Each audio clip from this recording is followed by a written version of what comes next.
অভিনাশৰ ৰুমলৈ তাৰ পুৰণি বন্ধু অনুৰাগ অহাৰ কথা আজি। সৰুকালৰ বন্ধু যদিও আজি কেইবাবছৰো হ'ল লগ নোপোৱাৰ সিহঁতৰ। অনুৰাগৰ ঘৰ ডিব্ৰুগড়। অভিনাশ বিকম কৰি আছে বাবে সি গুৱাহাটীতে আছে। আজি 6 বছৰমানৰ পিছতহে আহিছে অনুৰাগ গুৱাহাটীলৈ। অনুৰাগৰ যাত্ৰা আৰম্ভ হ'ল গুৱাহাটীলৈ।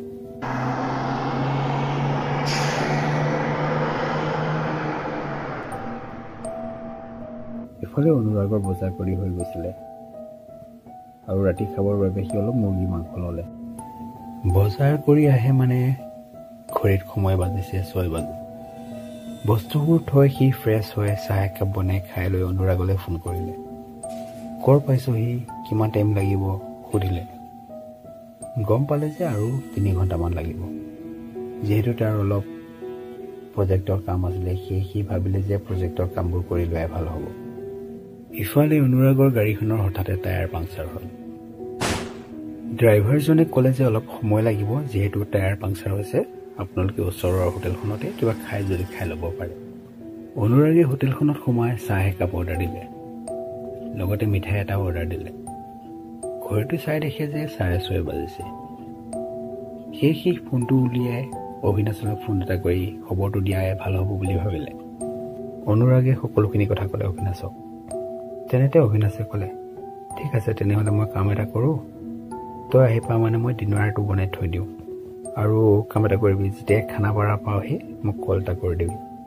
এই বুলি কৈ অভিনাশ পাকঘৰত ভাত বনোৱাত লাগিল। অনুৰাগেও ফোনটো কাটি চাহৰ বিলটো দি গাড়ীখনৰ ওচৰলৈ গ'ল। ড্ৰাইভাৰজনক সোধাত ড্ৰাইভাৰজনে ঠিক হৈছে বুলিয়ে ক'লে। সেই গাড়ীখনৰ চিটত সি বহি অলপ শুই লোৱাটোৱে ভাল হ'ব বুলি ভাবিলে। সকলো মানুহ গাড়ীখনত আহি পোৱাত গাড়ীখন গুৱাহাটীৰ অভিমুখে আগবাঢ়িল।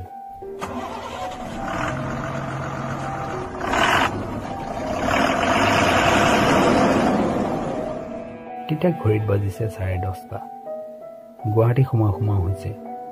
অনুৰাগ সাৰ পালে। সাৰ পাই সি অভিনাশলৈ ফোন কৰিলে। সি অভিনাশক ক'লে যে সি গুৱাহাটী সোমাইছেহি।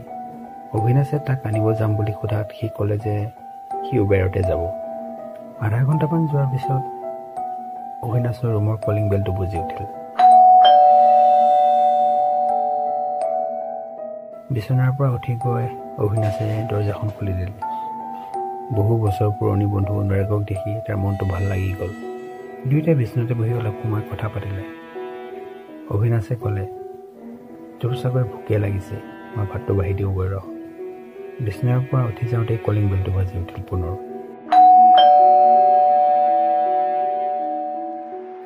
ঘড়ীটোলৈ চালে অভিনাশে। প্ৰায় 12 বাজু হৈছে। মনতে ভাবিলে ইমান ৰাতিখন কোন আহিছে। দৰজাখন খুলি চাই দেখে কোনো নাই। সি ভাবি পাৰ নাপালে। তেনেতে তাৰ মোবাইলটো বুজি উঠিল।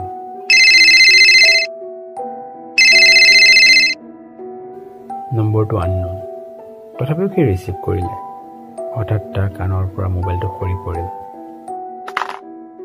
আৰু দৌৰি আহি সি বিচনাত চালে। দেখে যে তাৰ ৰুমৰ বিচনাত অনুৰাগ নাই।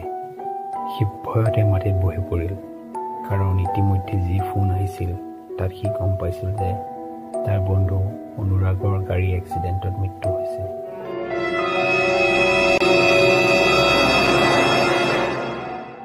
অভিনাশৰ ফোন নম্বৰটো কল লিষ্টত লাষ্টত দেখাৰ বাবে পুলিচজনে তালৈ ফোন কৰিছিল আৰু খবৰটো দিলে। সি ভাবি পাৰ নাপালে যে যদি অনুৰাগৰ মৃত্যু হৈছিলে তেন্তে তাৰ ৰুমলৈ সেইজন আছিল কোন।